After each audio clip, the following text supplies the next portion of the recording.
How you doing? I'm Sean. I'm an Audi technician here at Audi Nyack.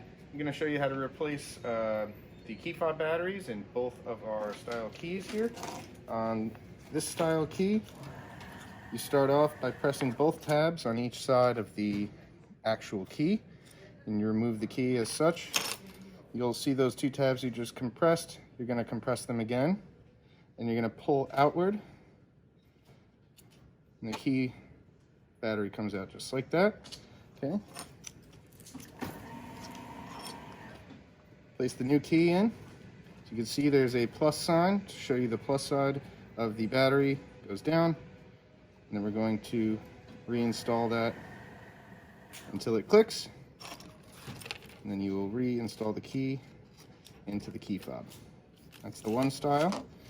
The other style key, we're going to do similar thing with releasing the key. Just hit this tab and the key will release. Now these ones are a little more involved.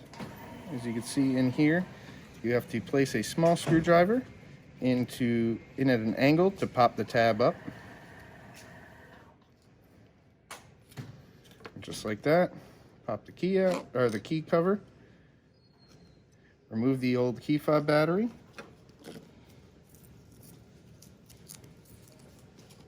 Place the new key fob battery in, so the same direction you removed it. See two small tabs go here. Press down, clip it in place, and then reinsert the key. All right, and always double check, press the button to make sure that the lights light up. That's it. Thank you guys for your time.